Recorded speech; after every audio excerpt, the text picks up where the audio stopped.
Good Sunday morning. I'm Tametria Conner. It's good to have you with us here this morning for the Sunday special edition of WSFA-12 News Today in Alabama. We'll check your headlines in just a moment, but first, it's a bit chilly out there as you head to church or work this morning. Meteorologist Eric Snidel is tracking your forecast. And Eric, where's this cold weather coming from? I'll tell you what, Tametria, it's those darn Canadians giving us all this cold weather. Well, it's a scandal that shocked White House officials and was the topic of this morning's Meet the Press. We're talking about the scandal involving U.S. Secret Service agents accused of misconduct with prostitutes in Colombia last week, just before the president's arrival to that country. Now we learned this morning the number is up to 12 Secret Service agents implicated, along with 11 members of the military. NBC's White House correspondent Kirsten Walker has the latest.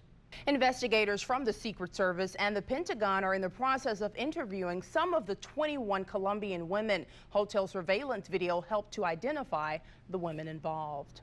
Well, there's new information this morning. We've learned that the man facing charges in the shooting death of Florida teen Trayvon Martin will likely not be getting out of jail this weekend after all. Friday, a judge granted George Zimmerman a $150,000 bail, but his attorney says his client's family doesn't have the money. The shooting sparked nationwide protests, and Zimmerman's attorney says he's extremely concerned about the safety of his client, but he won't say where Zimmerman will go once he's out. Well, Charles Colson, who served as special counsel to President Richard Nixon, has died at the age of 80. Colson was a key White House political operative and played hardball politics to ensure Nixon's re-election in 1972. Students who attend Auburn University or the Montgomery campus should prepare to see tuition increases beginning this fall. Friday, the Auburn University Board of Trustees approved an 8% increase for students at both of its campuses. The board says the university expects a 5% reduction in state appropriations for 2013.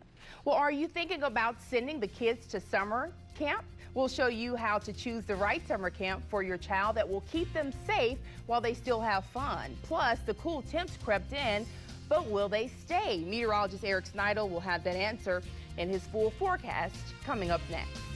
Down, we warm right back up, and we are back into the mid-80s by Friday, 30s to 80s over a couple of days. It's crazy, isn't it? Go. Wow. Well, thank you, Eric. Well, as the weather continues to warm, that means it's closer to the end of school for kids. You may be thinking it's too soon to be planning for summer camp, but there can be benefits for thinking ahead. When searching for a camp, there are a lot of questions you should be asking. Tracy Davidson explains.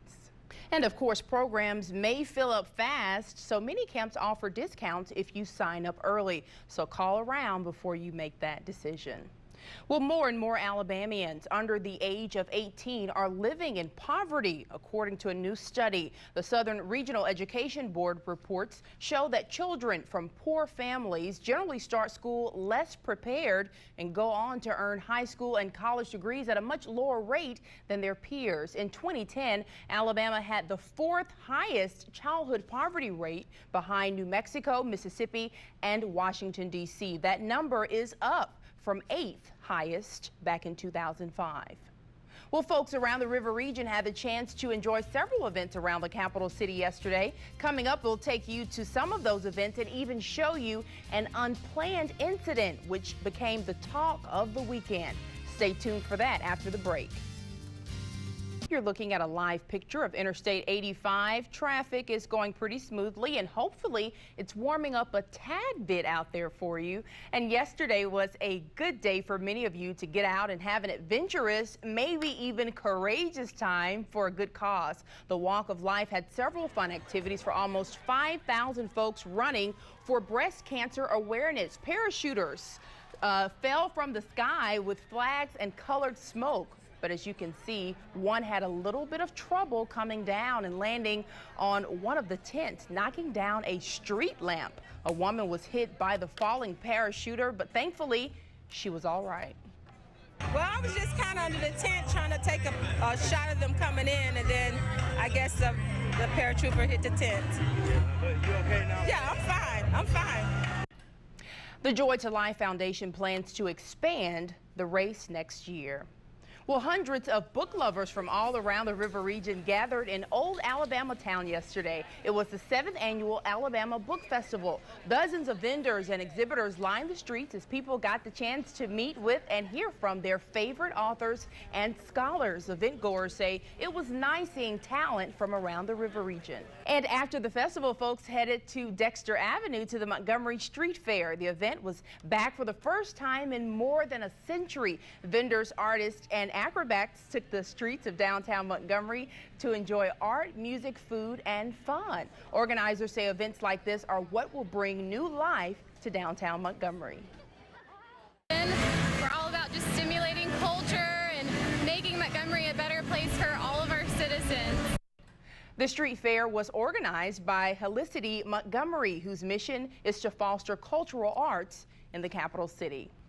Well, there was some hot biscuit action at the Riverwalk Stadium last night. The Biscuits took on the Blue Woohoos, and you saw it live only on WSFA. Kim Smith has a recap next in sports.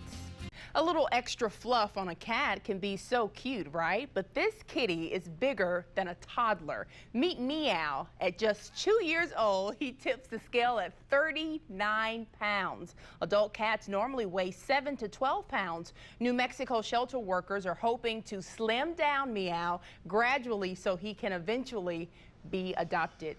Meow. That woman looks so nonchalant holding that cat when you know 39. She's struggling every second in that picture. 39 pounds, I can't imagine it. Okay. On that note, on that note. Hey, let's talk weather. It's chilly outside. Windy conditions as well this morning. We've got temperatures in the middle 50s, maybe warming up into the low 60s as you head out to church, the grocery store, wherever. Both hands on the wheel. My best advice for you today. All right. Well, thank you, and thanks for joining us. We'll see you back at 5 and 10. Have a good day.